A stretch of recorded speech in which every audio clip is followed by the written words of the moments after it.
raise money Good for. afternoon. We're here at the National They raise Emergency money for Management charitable Agency's events. headquarters located on Gladstone Road, where the nation's leader, Prime Minister, the Right Honorable Perry Christie, along with key members of the emergency management team, are expected to address the nation soon. And as a matter of fact, in a matter of minutes, we will have the latest press briefing as it relates to Hurricane Joaquin. Residents are already feeling the effects of Hurricane Joaquin on the southeastern and central parts of the Bahamas. We go now to that press conference. That emanate from islands hundreds of miles away, and people who live on those islands have a legitimate expectation that the government is fully aware of its responsibilities, and notwithstanding the fact that the government acts through people like yourselves, we have to carry the responsibility for whatever is done and whatever is not done. So, the first point I want to make here this afternoon is that a living experience of events to do with nature continues to be teachable moments in the life of a country. Meaning that we cannot afford not to learn from our experiences and work towards ensuring that we empower ourselves through the knowledge we have gained from events that have taken place. And so in the old days, before the Disaster Preparedness Act, we had faulty communications. Towers would fall down, and we wouldn't be able to communicate from island to island to stay in touch. There is still the challenge of preparedness. And whether or not people are fair in their commentary or accurate, but you've heard talk coming from islands about not having been prepared, being caught by surprise. Because of the peculiarities of the Bahamas, that is an island nation, we have to anticipate the necessity of having in place an instant response, an instantaneous response. Those of us who are in the positions we're in, therefore, must know that as soon as there is an indication of an event in our country that poses a hazard to people, we ought to have institutionalized the capacity to respond immediately on every island. And to the extent that we find from this living experience that we're sitting in here now today, that systems made by man sometimes are slow or falls apart, it becomes a teachable moment that must cause us to put in place the remedy. And so I wanted to begin by saying that as we sit here, and as we sat in my office over the last 2 hours, talking to different islands in the Bahamas, we're listening to people speak of their experience. The second point I would like to make now, again to do with disaster preparedness. As you watch what's happening in our region, Dominica, where 20 people lost their lives, where the GDP of the country is wiped out, we know, therefore, that we have all the evidence we need that natural disasters, hurricanes, tropical storms are very costly to our country in terms of infrastructural damage. in terms of potential loss of human life. I want to introduce now the aspect of climate change. As Prime Minister, I've made speeches all over the world. No.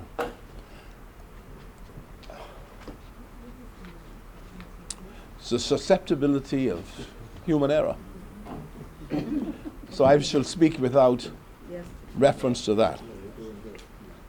I'm doing good. But I want to make this point to us because you are primarily the soldiers who must protect us here. And when we speak of climate change and you hear a prime minister say, if the sea level rises 5 meters, 80%, 5 feet, I beg your pardon, 5 feet, 80% of the country will be wiped out as we know it. That is an incredible proposition. Sea level rising 5 feet. And so the Bahamas has committed itself on the basis of climate change, where there's a major conference in December in Paris, to argue with small island development states that we are threatened and that 2 things must happen. We must not be judged as a developing country, as a developed country, and therefore not having access to concessional financing.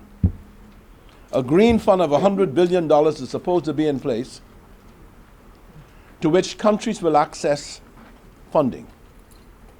And we have argued that given the nature of the region, and given our size, and given the kinds of economies we have, the Americans were quite correct in agreeing now that when it comes to disaster preparedness, they are not going to use the criterion of GDP per capita, disqualifying countries like the Bahamas. It becomes very important for you to know that, because as we speak, the hurricane hovering over Acklands and Crooked Island is having an impact. And when we were speaking earlier, it was 120 miles an hour. And now I'm told it's gone up to around 135 miles an hour, a hurricane category 4. We were speaking to an Inspector Miller on Crooked Island who was driving around. He says visibility was down to 0. People were losing roofs, but there was no loss of life up to that point. And we spoke with Acklands, or people who spoke with Acklands, including Inspector Miller. We spoke with Exuma, we spoke with Long Island, we spoke with Inago. And we did so, one, to get a view as to what was happening through the eyes of people on the ground, and 2, to empower ourselves as to the steps we ought to take, bearing in mind that Long Island, Cat Island, Rumkey, and San Salvador are in the path of this hurricane. We have an act that does not empower NEMA to order the evacuation, compulsory evacuation. I was the minister, I think, who presented that act to Parliament. And if I recall, it identified vulnerable areas in in our country. The purpose of that being that there are certain areas in the country are susceptible to great danger with the advent of a hurricane, and that the country is required to take a course of action to protect the people who live in that part of the country.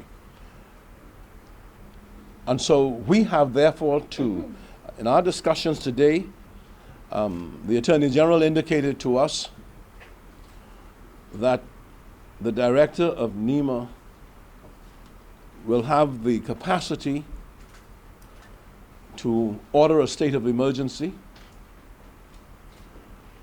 On the judgment of the NEMA director, fed in by people such as yourselves, must necessarily put the government in position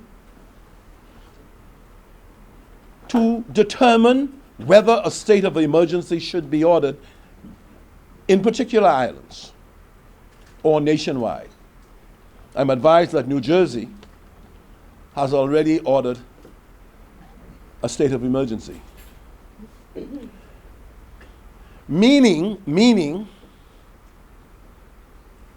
that maximum effort, including human resources, will be dedicated to the saving of lives and the protection of property to the extent that we can, using everything within our power and not having anyone debate whether or not they are subject to an order. Now, yeah, I mean, it is important. I'm glad you clap. Because the concern is, Melanie Griffin called me this morning. I said, Melanie, I got to make a speech at 8:30.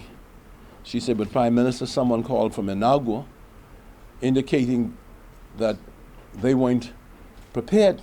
And someone else called from Acklands and said that no one told them they should go to hurricane shelters.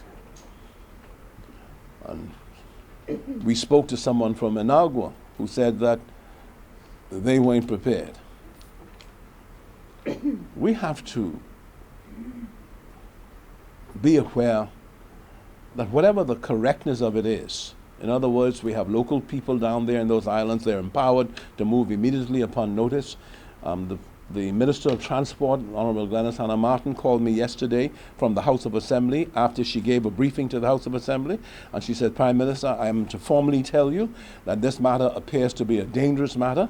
Whereupon I then called the NEMA director, Captain Russell, to say to him, I've been spoken to by the lady in charge of the Met Office, the political responsibility, and she has told me a dangerous potential storm is out there, and he said he's mobilizing at the time. So I assume in the mobilization, people would have been told, people would have been called, and we would be on maximum preparedness for it. And if they weren't, no use lamenting over it. The point is, we must know that it must not happen that way.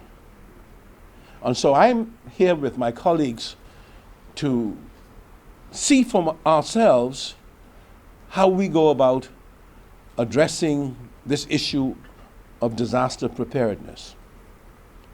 As we speak, we have seen pictures in Long Island where the hurricane has not yet arrived, but flooding to an extent in certain parts of it where the water is approaching the height of some windows.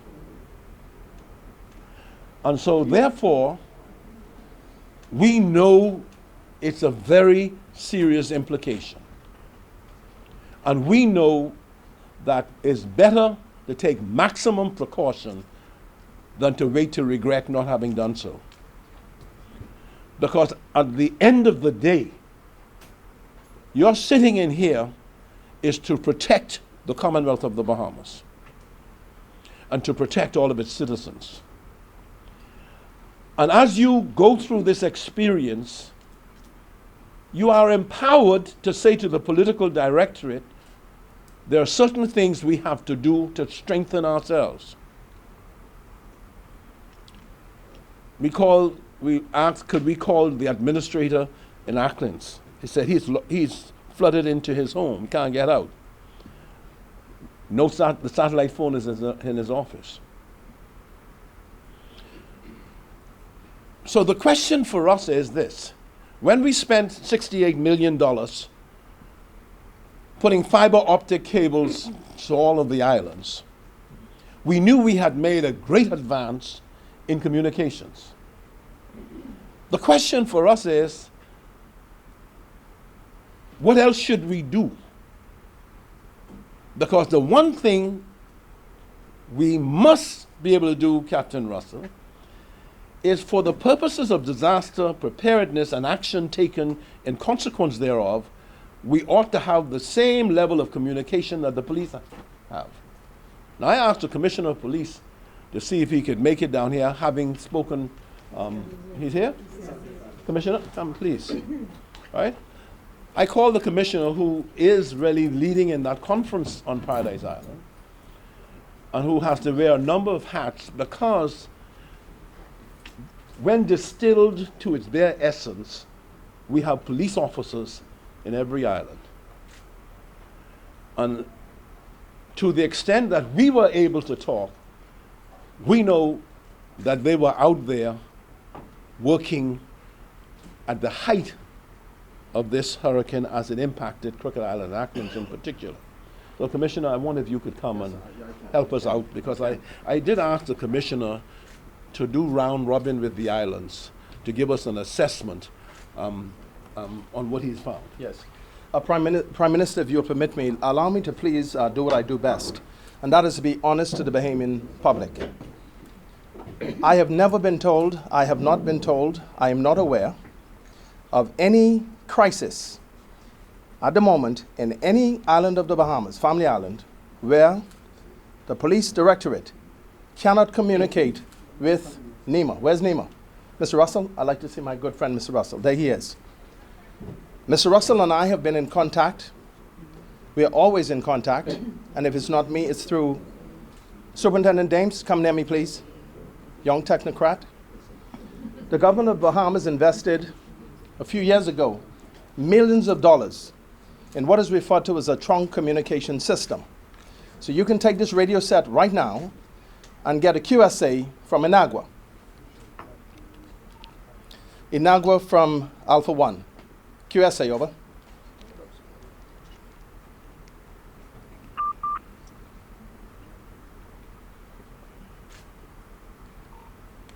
Inagua Police from Alpha 1. QSA, over. This is a handset.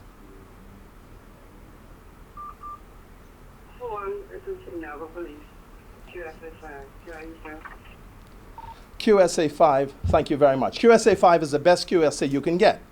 That's Deep South, is it? We have done a cross-check pursuant to what the Prime Minister has asked me to affirm for him for every island working right back up the chain. QSA 5. Stand by. Police Command Center Headquarters. Senior Assistant Commissioner Emmerich Seymour. QSA, over. This is why we spent our money. Command Center, ACP Seymour, Message over. Thank you, Senior ACP Seymour. Seymour, I'm in the presence of the Right Honorable Prime Minister, members of the Cabinet, the Deputy Prime Minister, members of the Cabinet, and other distinguished executives in this country. Can you tell us if there are any issues in the family of islands that we should be concerned with at this moment, other than rain and high winds and a hurricane? Over.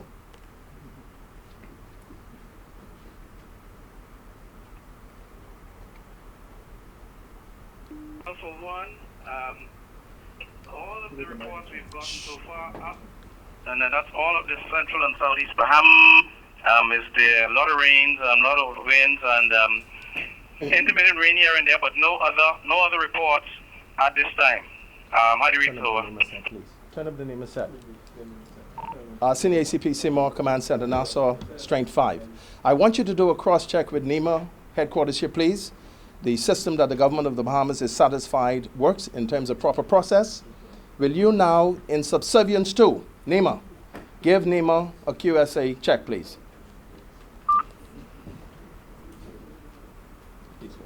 Wherever that radio set is, he needs to turn. Is it in here? He needs to turn it up. NEMA base, Command Center, QSA, over. Command Center, NEMA base, I'm reading you at Strength 5. Strength 5, over. Thank you very much. Roger out.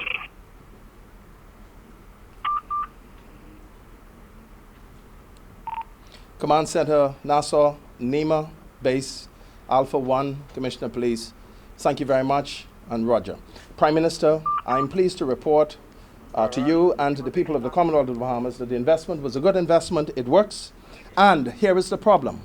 If what we have a problem with might be some issues around coordination. I'm aware that in all family islands, all across the Bahamas, when we heard of the approaching storm days ago, we set about with NEMA putting in place those procedures and saying to people you should get in order your hurricane shelters, prepare yourselves, and to be prepared to communicate if necessary. What happens, unfortunately, is if you have a person or two in a position of authority with a device, and he or she says, I'm going to go 2 or 3 settlements out, and I'll see you when I get back. Mother Nature has a different agenda. So if you have your little sat phone or your cell phone and you go 3 settlements out, your intentions are not bad, but you may not get back. Why am I able to tell you that? Because the latest update is I have a police inspector, Anton Miller, in Crooked Island, and he says, an old Western terminology, he said, Commissioner, I'm holed up near a service station. And I'm holed up not because of the wind and the rain, but there's now debris in the street and I cannot pass. So I said to him, now, Brother Miller, take it from a man, I see Mrs. Lillian Quan Forbes here, who's been wet many times over. You're going to get wet, water will come through your roof, water will come into the house, but it doesn't mean any harm to you. Stay safe, and once the storm has abated, normal procedures, NEMA has been telling this to the public all along, you want to go back now and check your shelters. He's assured me, Mr. Prime Minister, that the All Saints Church, he said is it Church Grove, is in order when he last checked. Landrell Point is in order. Cabbage Hill is in order. He checked them all. His only issue is he doesn't mean any harm, but he's moving about in a storm. I don't want him doing that. They should be hunkering down until the storm is abated. That's the instruction. And then you go out. And this wonderful organization, NEMA, which we understand and we respect, will come behind and determine, if you have some challenges, how we might, with the Red Cross and other agencies, move some support to you. Prime Minister, I hope I've clarified it. I cannot, as Commissioner, prevent a member of the public from giving an erroneous report. I cannot prevent a member of the public saying anything that he or she wishes to say. But what I can say is, the police department will always give the public an honest report, will always give the Prime Minister, the Deputy, and the Cabinet an honest report, and I've just given you an honest report.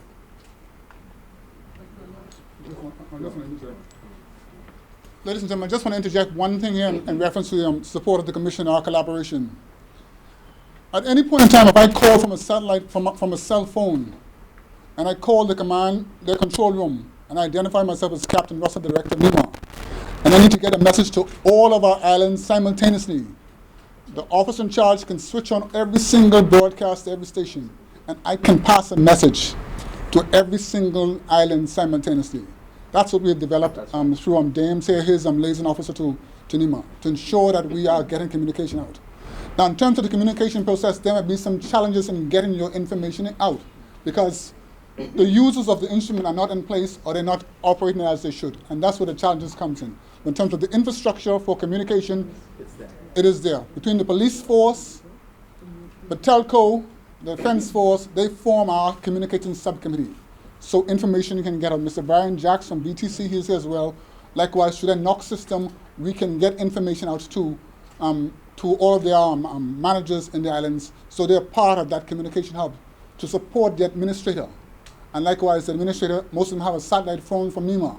Again, the operator of the satellite phone may not be in position, or it may be charged up. These are things, man-made errors in the communication process. But we have a sound system that works very well, and it's been proven over time. Thank you very much. See, I think it's important for the people of the Bahamas who are listening, who are watching, to know that the government of Bahamas does have the capacity to speak to all of the islands, to be able to, through the police, through NEMA's connection with the police, to be able to communicate and make a determination moment by moment as to what's happening, obviously subject to being able to reach them. Having said that, we want to be able to say to the people of Crooked Island, Acklands, and Long Key that we are with you, that we are going to be very closely monitoring what's happening down there, as you have heard, and that as soon as practicable, we will move in with whatever levels of relief that is needed in connection with whatever levels of damage that have taken place. With respect to those islands that are experiencing now winds and flooding, where the hurricane has not yet reached there, we anticipate those islands to be particularly Cat Island, Rumkey, and San Salvador. We know, and Long Island, I beg your pardon, it goes from, that's right, Crooked Island to Long Island. We have already seen in places like Mangrove Bush, Millis, the level of flooding that is taking place. We've heard from the administrator there to the extent that she was able to report, and they all seem to be saying that yes, there is a serious thing going on, but right now they have not had any reports of people endangered, other than we have been told that some people went to Samana Key and had no notice of this, and the question is how safe they are, where they are, and that's work in progress in trying to make that determination, Samana Key off Acklands. And so moving forward, therefore, the Deputy Prime Minister indicated that he has been talking to all areas of his constituency, that they are prepared. There appears to be no major requirement on their part at this stage of it. I do not know, and we do not know, the impact of 140 miles an hour on those areas. We do know that it's a horrific kind of experience. And so therefore we have to ask people to listen to those leaders in the community who are telling you what to do. Use hurricane centers that have been opened. In speaking to the Member of Parliament for Exuma, they have been touring all of Exuma, and they have been ensuring that the elderly, you know, they had a particular place just outside of Georgetown, where they moved willingly, people moved, the elderly moved, and they left the young people in place who said they will stay there to protect the property. So there is cooperation going on. NEMA has indicated there are some people who refuse to move. All right, and so again, I am sure, notwithstanding a law where you have to move compulsorily, that if the police are involved in this matter, and I remember, Commissioner, listening to a report where when you were in Freeport, you yourself went in to rescue even Ken Russell, who was the Member of Parliament, where water, he was in a two-story house and water was just exceedingly high, and they're saying that you took a major risk as the officer in charge to personally go yourself towards bringing some kind of rescue and relief to that area. So we well understand, therefore, the nature of this. And so, please, I think to the extent that Bahamians can see all of you assembled here, knowing that we are an island nation, and knowing that you have counterparts in each island whose job it is to be able to engage in the same work that you're doing, to the extent that NEMA is able to hammer out levels of efficiency, to that extent we're going to be very, very happy with what's going on. But I want to leave you with this point, that as you work in the various areas that you're working in, from the various divisions of government that you've come from, please let us know whether or not there are things we can do to improve our capacity to protect our country. And we've already felt that we have to amend the law to provide for this relationship with vulnerable areas and requiring people by law to leave when the order is given. We do know that we have to have a culture of being able to readily declare a state of emergency even if it is for particular islands. Governments are empowered by you who work with NEMA, the director of NEMA, to carry that out. And in fact, as we speak, I think the Attorney Generals have had drafted. So for the, I think, you have it?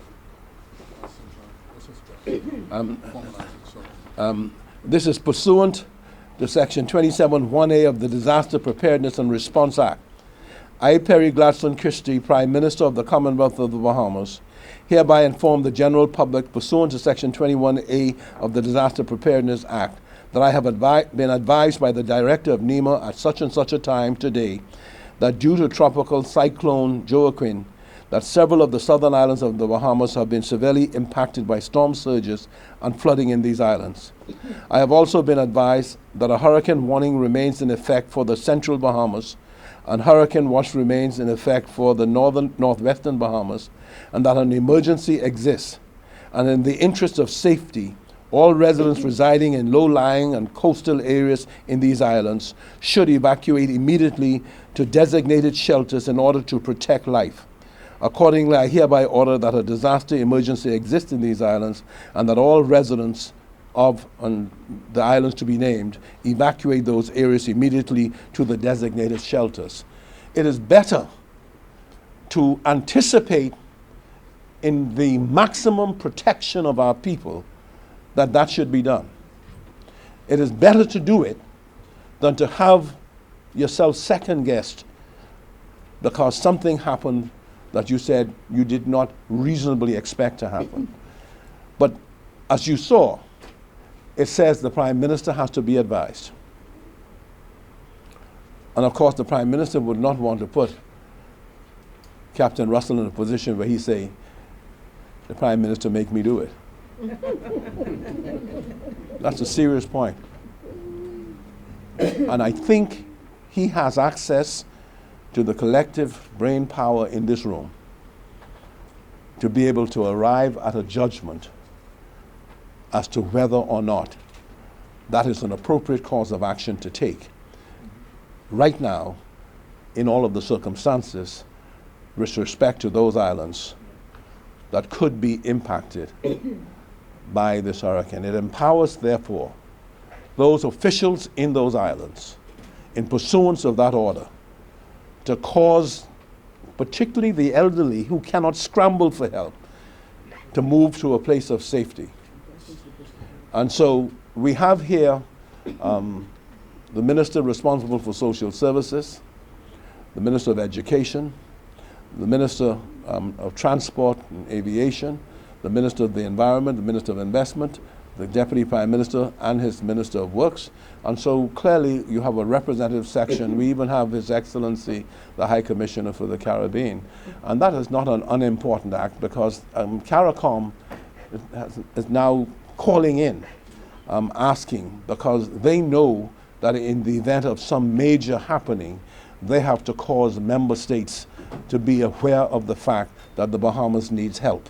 And so, as it happened in Dominica, and has happened here before, where electrical workers were brought in to help us. And so, please, I'm here on behalf of my colleagues to thank you, to encourage you, and to say that the government is prepared to give you the support that you deem necessary in all of the circumstances, and to move in immediately with the resources of the state to be able to remediate as best we can those areas that have been negatively impacted by the hurricane. Thank you very much. Thank you, Prime Minister.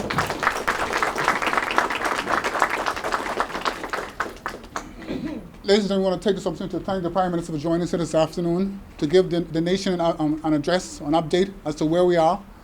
But I'm turning to the monitor here. We know where the storm is. We just want to give a brief projection as to where it may be going during the course of the next 24 to 48 hours. Then we're going to switch to in a minute. Lights, please.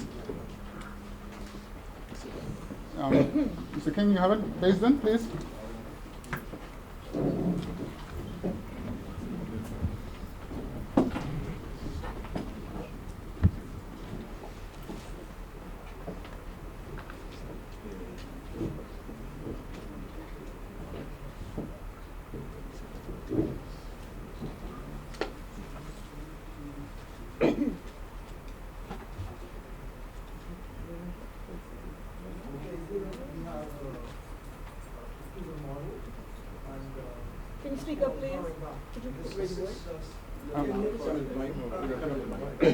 Here we have a computer model called Hurricane. Trevor, can you work it from here? Please.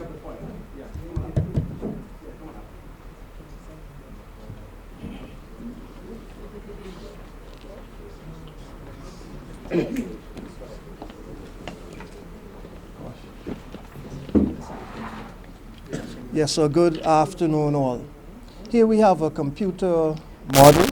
Now the pointer doesn't reach there. Is there? Yeah, I can't see it. Can you see it?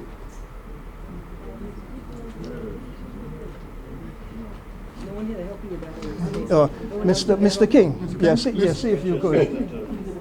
Yeah, give that.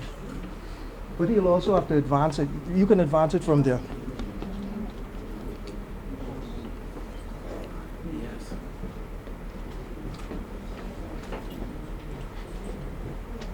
Okay, hold on, don't move it yet.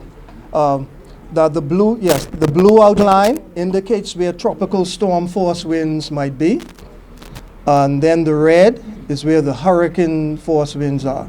Now just below there, just go to Auckland and Crooked Island, Mr. King, and you can see at the 2 p.m.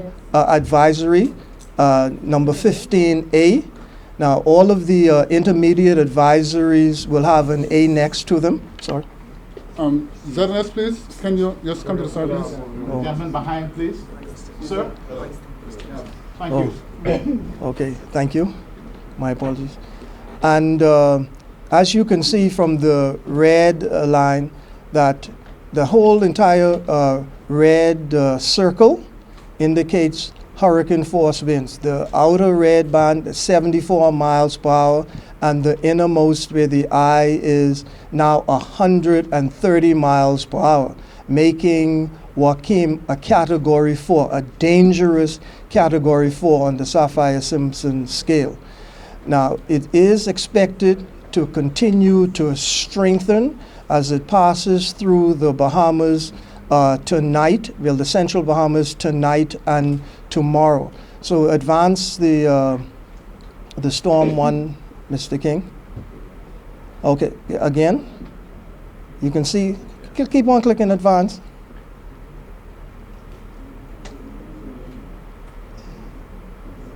Advance, yeah. Advance. But just show the track here there and the dotted line. Now that is the anticipated or projected track of Joaquin. But still, as you can see from the extent that even most of the islands, I might as well summarize this, most of the central Bahamas, which would include, and also parts of the southeast Bahamas, Auckland and Crooked Island, should be, you can slow down now, should be within the hurricane bands for at least 12 to 15 hours. Now, can you imagine 130 mile an hour winds? Right. Now, please be also advised that with these winds, it's just not a sweeping, they are almost like you clap your hand. It just hits and it relaxes. And so that is why the force pushes down buildings and turns things. All right, it's just like you using a hammer, 130 mile an hour. And on this current projection, you can see that, point there to the time, to the 6 a.m., please, Mr. King, on Friday, October, down below, go down, down, no, with the pointer, to the 6 a.m. Eastern Daylight Time. So you say Hurricane Joaquin, Friday, October the 2nd, 2015, 6 a.m., right there, yes. Okay? Now, can you just keep your eyes focused right there? Now, click on advance it, please. Advance again. Right, now stop there. Now you could see that the tropical storm force winds, which are blue, right, graphically implied here through the dynamics of the computer models. We're saying that at 8 a.m. Eastern Daylight Time, Friday the 2nd, tropical storms force winds should be impacting the southern tip of Eleuthera. So this is how we would advise. We would bring the storm, move it forward with the graphic, and we get the timelines for NEMA. Okay, continue to advance, please. And as you can see, continue to advance. Continue to advance. So from that 7 a.m., continue. Just to give you an idea. Now see the southern tip of Luther till 3 p.m. Right, stop there. Or 4 p.m. Right, stop, you can stop. 4 p.m. Friday, the 2nd October, they will still be under, for example, tropical storm force winds. So what the general synopsis is this. Because Joaquin is moving so slowly, the rainfall accumulations, right, are expected to be from 10 to 15 inches now. That's with the latest with the Hurricane Center. We have already had advanced prolonged rains, so the ground is saturated. And so therefore along with what they call the storm surge, so not only the flooding, what causes the localized ponding, but also with the storm surge, and seeing that some 80% of the islands are 10 feet or less above mean sea level, as being experienced and reported right now, we're having some of the roads inundated with salt water as we speak.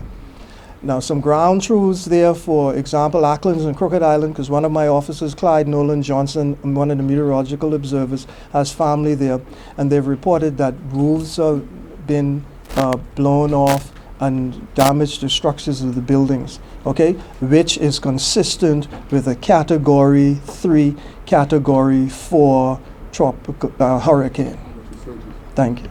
Now, surges will cause the water level or the sea to rise at least another 4 to 5 feet with this sort of category, and on top of that are dangerous or battering waves. Okay, so we have a multiplicity of hazards, combining there, that just makes Joaquin a very, very dangerous, or as they would call it there at the National Hurricane Center. Anytime there's a Category 4 or 5 hurricane, the damage associated with it is described as catastrophic. Thank you. Thank you, Mr. Basin. Thank you. Give us some lights, please. Ladies and gentlemen, we've given you an overview of where we are at this point in time from the graphics.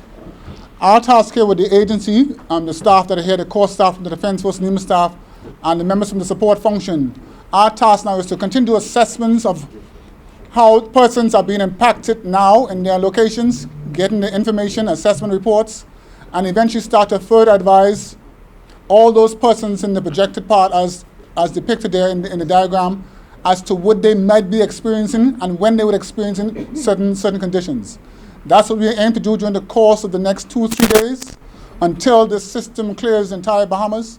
And immediately after the system is all clear, the Bahamas, our assessment teams have been assembled now, and we will arrange flights to get members of the advisory committee into the affected islands, as well as members of our disaster management committee, so we can start our initial damage assessment and more extended assessment of areas that have been impacted, so that we can further advise as to how we can assist those areas that have been impacted. Again, thank you so much for joining us. Any queries or questions at all at this time from any sector? The Prime Minister or members of the team can, or members of NEMA staff or the Disaster Management Committee can share with you or answer for you at this time. Can the Prime Minister just elaborate on the draft order that was presented by the Attorney General of which islands that It's just a draft at this time. Once you would further examine where we are, we're going to slot in some islands as necessary and make this official as necessary. Once we would have conducted assessments and hear more from our islands. If not today, definitely first thing in the morning, we can have it all squared off. those islands that complained of shelters not being open by Athens, are they now open? We sent a notice out as of 6 p.m. yesterday. All of the islands and the shelters should have been open. As to why shelters not open, we now have to examine why. Do you think officials on certain islands dropped the ball? We have to hear from those islands and find out why. I need to interject, and I'm very sorry. I don't want to be rude, but I spoke, members of the press, about 5 minutes before I arrived here to Inspector Anton Miller, who's in charge of of Acton's in Crooked Island. And I indicated to you earlier that he indicated that he was moving about the community, and those shelters in Crooked Island were open, that people were obviously being taken care of, but that he could not complete his assessment. That was the impression I got from him.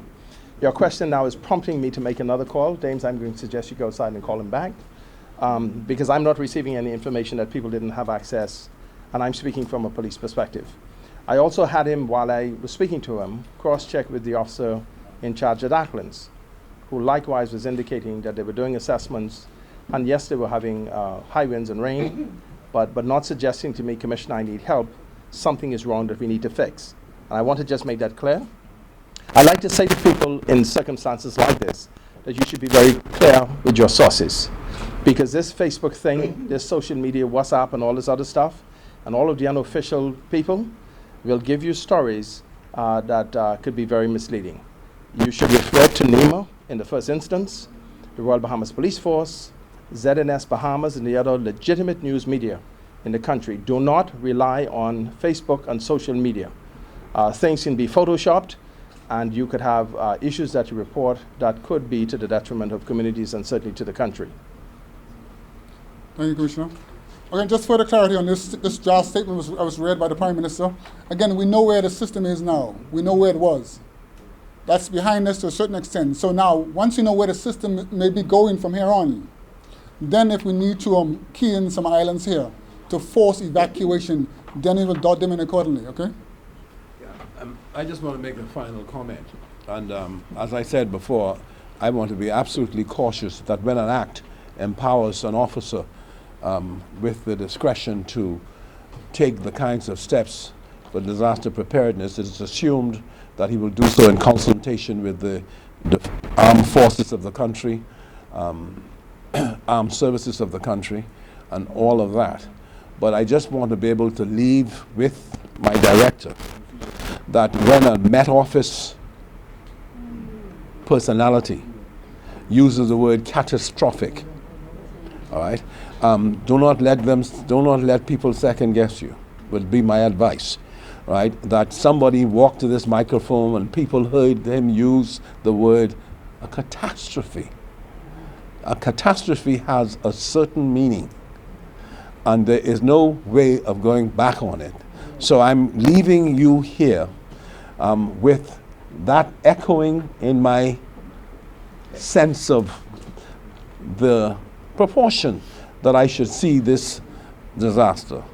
That the law, disaster preparedness, empowers us to do just that.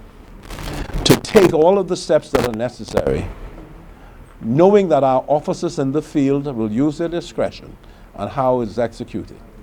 But I leave here knowing that it is within the power of the officers here to cause the Prime Minister of the Bahamas to be able to say to people, as I'm saying now, assume the greatest danger is facing you. Take all of the steps that are necessary to protect yourself and to a lesser extent to protect your property. You can always come back to the property. But the most important thing for us is to be able to come out of this exercise, as is always our intention, with no loss of life. That is our intention here, is that we know that, you know, the impacts on GDP and the economy we can deal with ultimately. But it is never good enough for us to risk not taking the steps to protect our citizens who are looking to us for that protection. And so I want to leave you with that, and I wish you well. Colleagues? So, thank you very much.